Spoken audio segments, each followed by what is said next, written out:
नमस्कार, live India में आपका स्वागत है। मैं सम्राट। बोकारो में नेता प्रतिपक्ष बाबूलाल मरांडी ने कहा है कि बंगाल में ममता बनर्जी तानाशाह हो गई हैं, जिसके चलते राष्ट्रपति द्रौपदी मुर्मू तक का अपमान करने से पीछे नहीं हट रही हैं। नेता प्रतिपक्ष बाबूलाल मरांडी ने आगे कहा कि ममता बनर्जी देश की जनता और राष्ट्रपति से माफी मांगे, नहीं तो इस बार देश और राज्य की जनता एक आदिवासी महिला का अपमान करने को लेकर आने वाले समय में उन्हें सबक सिखाने का काम करेगी। उन्होंने आगे कहा कि राष्ट्रपति द्रौपदी मुर्मू का बंगाल दौरा था और जहां उन्हें इंटरनेशनल संथाली काउंसिल में भाग लेने पहुंची थी, जहां न तो बंगाल की मुख्यमंत्री की उपस्थिति हुई और न मंत्री, यहां तक कि डीएम को भी नहीं भेजा गया। एक आदिवासी राष्ट्रपति का अपमान है ये। उन्होंने कहा कि इस बात के लिए उन्हें माफी मांगनी चाहिए। का कोई प्रोपेगेंडा है? मैं कह सकता हूं कि पश्चिम बंगाल के मुख्यमंत्री ममता बनर्जी बिल्कुल समझ चुकी है अब उनकी पारी बंगाल से समाप्त हो रही है। इसलिए ये एक घटना नहीं है, ये घटना तो लास्ट की है। अगर उससे पहले आप सब देखे होंगे इस प्रकार से जब उनकी एक करीबी या उसको कहते हैं सर्वे एजेंसी के घर पर जब ईडी ने छापा मारा तो वहाँ कैसे दौड़े दौड़ी गई और फाइल को छीन करके और वहाँ से लौटी।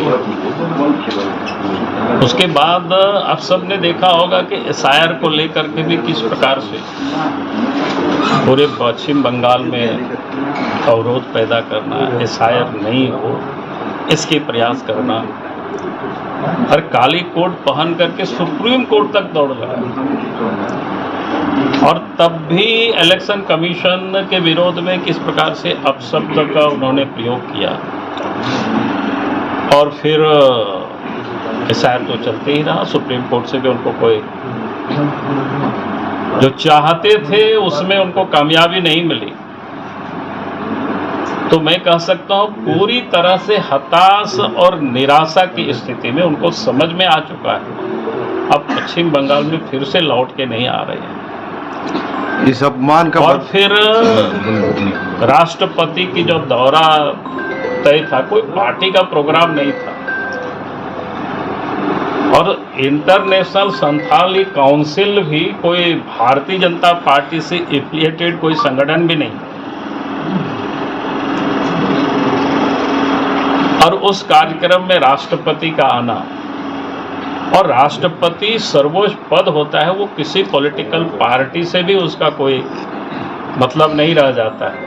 और जब जिस भी प्रदेशों में कार्यक्रम के लिए वो जाते हैं तो वहाँ की सरकार, वहाँ के मुख्यमंत्री खुद प्रेजेंट रहता है, खुद उपस्थित रहता है। अगर उस कार्यक्रम में खुद मुख्यमंत्री उपस्थित होती तो उसका श्रेय तो उस प्रदेश के मुख्यमंत्री को ही जाता,